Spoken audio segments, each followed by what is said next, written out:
বাঙালি মানেই ইলিশ মাছ। এরকম সময় বাঙালি সর্ষে ইলিশ খাবে না তা তো কখনো হয় না। ইলিশ মাছ রান্নার কথা শুনলেই আমি শুধু চিন্তা করি কখন আমি ভাত খেতে বসবো। আসসালামু আলাইকুম, সবাই কেমন আছেন? নতুন আরেকটি ভিডিওতে আপনাদের সবাইকে ওয়েলকাম। হাতে মাখানো সর্ষে ইলিশের টেস্টটা থাকে অন্যরকম। বেশি করে সর্ষে আর কাঁচা ঝাল বাটা আর পেঁয়াজ রসুন তেল পরিমাণ মতন দিয়ে এই মাখো মাখো করে ইলিশ মাছ রান্না করলে কিন্তু অনেক মজা লাগে। আল্লাহর রহমতে আমার শাশুড়ি মা এখন সুস্থ আছে আর চোখটাও ভালো হয়ে গেছে, তাই কাল থেকেই আমার শাশুড়ি মা রান্নার কাজে লেগে পড়েছে। আমার শরীরটা আজ একটু খারাপ ছিল, তাই আমি আজ কোনো কিছুই করিনি, শুধু রান্না যখন শুরু করেছে তখন একটু ভিডিও করতে আসছিলাম। ইলিশ মাছ এভাবে মাখানোর সময় আমার শাশুড়ি মা ছোট্ট একটা আমাকে গল্প শোনালো। আগেকার দিনে আমার শাশুড়ি মারা যখন ইলিশ মাছ কিনে আনতো, সেই ইলিশ মাছ ঝাল আর পেঁয়াজ দিয়ে ভাজি করতো, সেইখান থেকে নাকি অনেক তেল বের হতো, আর ওই তেল আর পেঁয়াজ আর ঝাল দিয়েই এক প্লেট নাকি ভাত খাওয়া হয়ে যেত, আর কোনো কিছুই নাকি লাগতো না। আর এত সুন্দর গ্রান বের হতো যে গ্রান শুনে নাকি পাশের বাসার লোক টের পেয়ে যেত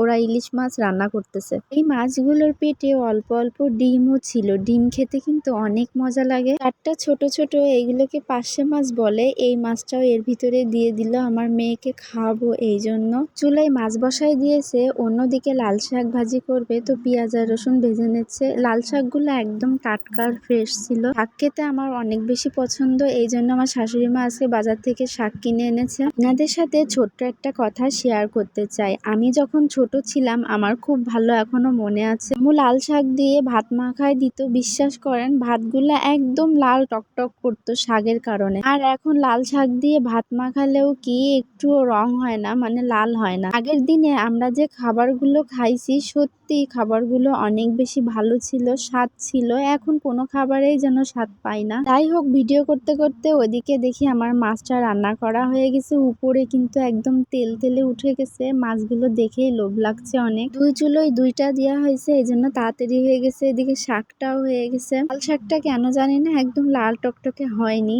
যাই হোক, ওইদিকে মাশাআল্লাহ আমার মাছের কালারটা কিন্তু অনেক সুন্দর হয়েছে। আজকের মতন ভিডিওটি এই পর্যন্তই। সবাই ভালো থাকবেন, সুস্থ থাকবেন। আল্লাহ হাফেজ।